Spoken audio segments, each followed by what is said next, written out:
जनवरी 2025 में जंगल की आग ने लॉस एंजलिस के कई मोहल्ले जला डाले थे, लेकिन इस मकान पर जरा भी खरोच नहीं आई। 2018 में मिशेल चक्रवात ने मेक्सिको तट का ये हाल कर डाला था। लेकिन ये मकान खड़ा रहा। और इन दो घरों को देखिए, एक को बाढ़ से काफी नुकसान हुआ, जबकि उसके बगल वाला पूरी तरह सही है, जबकि दोनों एक दूसरे से सटे हैं। तो इन मकानों का राज क्या है? अमेरिका में मकान ऐसे दिखते हैं, या ऐसे या ऐसे। लेकिन जो घर मैंने पहले आपको दिखाए और वो तूफान से बचे रहे, वे घर अलग हैं। वे गोल हैं, वे ठीक उस परिदृश्य को ध्यान में रखते हुए बने हुए थे। गोल घर में हवा उसके चारों ओर बहती है और आयताकार मकान की तुलना में जोर मारने के लिए उसके पास कम जगह होती है। डेविड रोश इस पर शोध कर रहे हैं कि इमारतें कितने बेहतर ढंग से तूफानों का सामना कर सकती हैं। अमेरिकी कंपनी डेल्टेक श्रेणी 5 के तूफानों को झेल सकने वाले मकान बनाने में माहिर है। बहुत सी हाई स्पीड ट्रेनों की औसत रफ्तार भी इतनी ही होती है। ये स्टाइल पसंद नहीं तो चिंता न कीजिए, सुरक्षित रहने के लिए गोल घर में रहना जरूरी नहीं है। अमेरिका में तूफान से हुए नुकसान पर नजर रखने वाले अध्ययनों में उत्साहजनक नतीजे सामने आए हैं। हवा से हुई नाकामी के लिहाज से तट पर बने आधुनिक कोड कंप्लायंट मकान में संरचनात्मक खराबी की आशंका बहुत कम होती है। ये शानदार प्रगति है।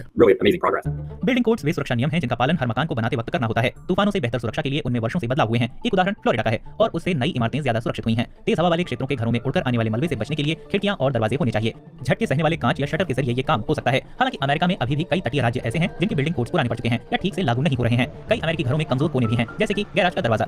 आमतौर पर किसी घर की ये सबसे बड़ी ओपनिंग होती है और एक बार यहाँ हवा घुसी नहीं के अंदर बहुत सारा दबाव बना देती है। Insurance institute for business and home safety ने ये टेस्ट कराए हैं। ये शोध संगठन प्रचंड मौसमी स्थितियों में मकान को मजबूत बनाए रखने के तरीकों का अध्ययन करता है। गैराज के कुछ दरवाजों में कुछ खास हिस्से होते हैं, जैसे मजबूत जैम्प और ब्रैकेट और ब्रेसिंग, जो उसे तेज हवा में टिकाए रखती है। अगर दरवाजा तूफानी हवाएं झेल सकता है तो छत समेत आपका पूरा मकान उस तूफान को झेल जाएगा।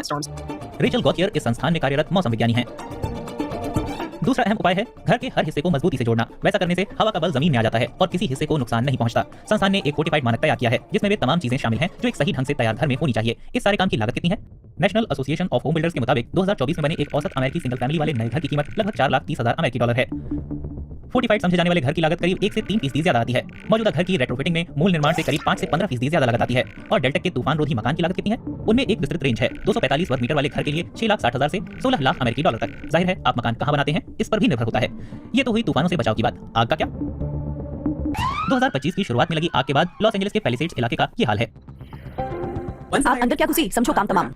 एरिका फिशर जंगल की आग पर शोध करती हैं। वो आग की चपेट में आए इलाकों में जाती हैं और देखती हैं आग में कौन से घर बचे और कैसे बचे। अभी वो अपनी टीम के साथ लॉस एंजलिस में भड़की जंगल की आग की जांच कर रही हैं। वो बताती हैं कि धातु की छत और साइडिंग सामग्री ने भी भूमिका निभाई। उससे आपके घर की ताप क्षमता और बढ़ जाती है।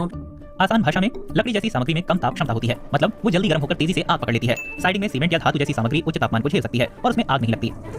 हमारे घरों की ताप क्षमता बहुत ज्यादा है, इसलिए हम अपने घरों का इग्निशन कम करने की उम्मीद कर रहे हैं। उसके बाद ही एक चीज अक्सर भुला दी जाती है, अपने घर के आसपास की चीजों का ख्याल। अपने पड़ोसियों के मकान भी देखिए, इससे भी समझ बढ़ेगी। आग के जोखिम वाले इलाकों में जब नए घर बनते हैं या पहले से मौजूद घर सही किए जाते हैं तो कुछ चीजों पर ध्यान देना जरूरी है। क्षेत्रवार चिन्हित करने से उन घरों को काबू किया जा सकता है जो एक दूसरे के बहुत पास नहीं बने होते हैं। ये भी सुनिश्चित किया जा सकता है कि फायर ट्रकों के आने जाने लायक चौड़ी-चौड़ी सड़कें बने और फायर हाइड्रेंट्स भी पर्याप्त संख्या में हों। शहर प्रशासन इन अलग-अलग क्षेत्रों में जोनिंग के जरिए लोगों को निर्माण करने से रोक सकता है, क्योंकि वे जानते हैं कि ये क्षेत्र बड़े जोखिम वाले हैं।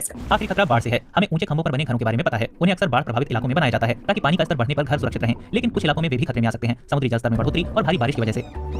पारंपरिक ऊंचाई अब काफी नहीं रही। एलिजाबेथ इंग्लिश स्टिल्ट घरों को रेट्रोफिट करती हैं। पहले से खड़े ढांचों में और ऊंचाई लाना काफी मुश्किल होता है। इसी मामले में ये घर काम आते हैं। फिलीपींस के अगुसन मार्श में आदिवासी मनोबो समुदाय के पास पीढ़ियों से एक सटीक समाधान रहा है। शुष्क मौसम में कुछ घर जमीन पर खड़े रहते हैं और बारिशों में बाढ़ का पानी घिरने पर तैरने लग जाते हैं। ऐसे घरों को एम्फीबियस कहा जाता है क्योंकि वे जमीन और पानी दोनों में रह सकते हैं। इस तस्वीर को देखिए जो मैंने पहले भी दिखाई थी। दाईं ओर का मकान एम्फीबियस है जो बाढ़ के पानी में ऊपर उठ गया और नुकसान से बच गया और उन्हें तड़क भड़क वाला या महंगा बनाने की जरूरत नहीं है। लोगों ने खुद ही कहा कि वो सस्ता है और इतना सस्ता है कि अगर वो कुछ पैसे बचा लेंगे तो बनवा भी सकते हैं। अपने शोध संगठन की मदद से वे पुराने मकानों को एम्फीबियस में ढालती हैं, जैसे कि वियतनाम के मेकोंग डेल्टा में ये मकान। इस मकान में एक बुनियाद जुड़ी हुई है और मकान गाइडिंग पोस्ट से जुड़ा है ताकि तैरते हुए बह न जाए। मेरे ख्याल से अनुकूलित मकानों के निर्माण में काफी समझदारी का निवेश है। इलाके के लिए दूरगामी समाधान बन सकता है। कमल किशोर एक प्रशिक्षित आर्किटेक्ट हैं। मेकोंग डेल्टा खासतौर पर संवेदनशील है क्योंकि वहाँ समुद्री जल स्तर में बढ़ोतरी और भारी बारिश दोनों का खतरा रहता है। ये क्षेत्र लोगों और अर्थव्यवस्था के लिए अहम है क्योंकि यहाँ बहुत सारी मछली और चावल की पैदावार होती है। ये बातें महत्वपूर्ण है कि योजनागत निर्णय खासकर उपयोग का नियोजन 10 से 20 साल पहले के जोखिम आकलनों पर आधारित नहीं है, क्योंकि जोखिम का स्वरूप बदलता ही जा रहा है। ये रेट्रोफिटेड एम्फीबियस मकान हर किस्म की बाढ़ में काम नहीं आते। वे अचानक बाढ़ या तूफानी ज्वार में शायद ना टिक पाएं और सख्त बिल्डिंग कोड्स वाले क्षेत्रों में कानूनी चुनौतियां भी हैं क्योंकि एम्फीबियस संरचनाओं के लिए कोई नियम कानून नहीं बने हैं। नेदरलैंड्स तैरते घरों के लिहाज से नियमों को ढालने पर काम कर रहा है और वहाँ ऐसे घर पहले से काफी संख्या में हैं। ये घर नदी पर बने हैं और ये एम्स्टर्डम के तैरते घर हैं। पहले जितनी भी प्रचंड मौसमी स्थितियां हमने देखी थी वे जलवायु परिवर्तन की वजह से भविष्य में और बढ़ेंगी। जो उपाय हमने देखे थे अक्सर एक्स्ट्रा के तौर पर होते हैं, यानी मानक की बजाय निजी पसंद, लेकिन इसे बदलने का एक शक्तिशाली तरीका है।